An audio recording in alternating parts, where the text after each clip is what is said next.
সবাইকে স্বাগত সাধারণ জ্ঞান ইউটিউব চ্যানেলে। আজকে আমরা একটু জানব অপারেশন সিঁদুরের সেনানায়িকা কর্নেল সোফিয়া কুরেশির জীবনী।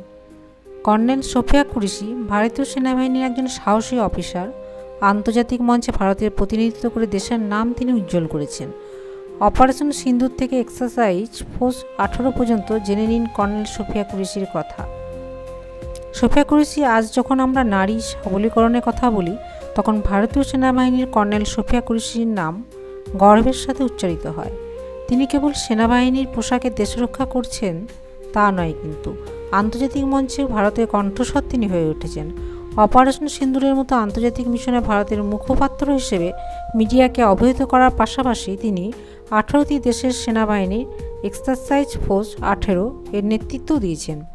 জেনে নিন কর্নেল সোফিয়া কুরেশির সম্পর্কে কিছু অজানা তথ্য।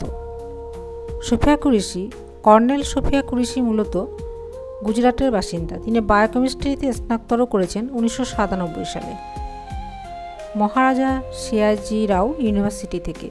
স্নাতক ডিগ্রি তিনি অর্জন করেন। একজন সাধারণ মেয়ের মতো তিনি পড়াশোনা করেছেন, কিন্তু মনে ছিল এক বিশেষ স্বপ্ন, সেনাবাহিনীতে যোগদান করে দেশ সেবা করা। আর সেই স্বপ্ন তিনি কেবল দেখেননি, বাস্তবে করেও দেখিয়েছেন। আজ তার জন্য গর্বিত গোটা দেশবাসী। পাকিস্তানের বিরুদ্ধে এয়ার স্ট্রাইক করে শুধু নজির গড়েননি সোফিয়া, তার দীর্ঘ কর্মজীবনের ঝুলিতে রয়েছে একের পর এক সাফল্য। দেশের এই অগ্নিকন্যা হলেন সেনাবাহিনীর প্রথম সংরক্ষিত শ্রেণীর মহিলা অফিসার। অপারেশন সিঁদুর ছাড়াও এর আগে দেশের একাধিক গুরুত্বপূর্ণ পদক্ষেপের নেতৃত্ব দিয়েছেন এই মহিলা অফিসার। 2016 সালে 40 সদস্য ভারতীয় সেনাদলকে মহড়ায় নেতৃত্ব দিয়েছিলেন সোফিয়া কুরেশি। মহড়ার লক্ষ্য ছিল শান্তিরক্ষার অভিযান। এই মহড়ায় নিজের যোগ্যতার ভিত্তিতে তিনি নেতৃত্ব অর্জন করেছিলেন। তিনিই ছিলেন একমাত্র মহিলা অফিসার 18টি দেশের সামনে ভারতের সামরিক মহড়ায় নেতৃত্ব দিয়েছিলেন সোফিয়া কুরেশি। সেনাবাহিনীতে যোগ দেওয়ার আগে সোফিয়া নিযুক্ত ছিলেন রাষ্ট্রপুঞ্জের শান্তিরক্ষা অভিযানের সামরিক পর্যবেক্ষক হিসেবে। জানা গিয়েছে শান্তিরক্ষা সংক্রান্ত কাজে সোফিয়ার অভিজ্ঞতাও রয়েছে প্রচুর। 2006 সালে কঙ্গোয়ে রাষ্ট্রপুঞ্জের শান্তিরক্ষা অভিযানের সামরিক পর্যবেক্ষক হিসেবে তিনি দায়িত্ব পালন করেছেন। সেনাবাহিনীর সঙ্গে সোফিয়ার সম্পর্ক বহু প্রজন্মের। তার দাদা এবং বাবা দুজনেই সেনাবাহিনীতে ছিলেন। 2006 সালে তিনি রাষ্ট্রপুঞ্জের শান্তিরক্ষা মিশনের অধীনে কঙ্গোতে নিযুক্ত ছিলেন। তারপর সেখান থেকে ভারতীয় সেনার কর্নেল পদে নিযুক্ত এই মহিলা অফিসার নয়, রিয়েল লাইফের সেনানায়িকা হলেন এই কর্নেল সোফিয়া কুরেশি, যার প্রত্যাঘাত আজ উচ্ছ্বসিত আসমুদ্র হিমাচল।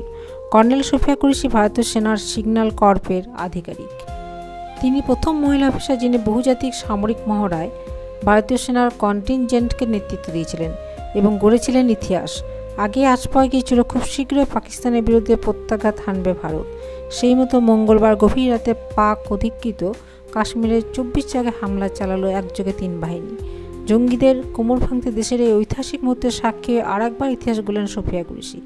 গত 22 এপ্রিল পহেলগাঁওয়ে নারকীয় হত্যাকাণ্ডের ঘটনার প্রতিবাদে ফুঁসছিল গোটা দেশ। অবশেষে এলো সেই দিন, শত্রুর ঘরে ঢুকে শত্রুর মুখে ছাই দিল ভারত।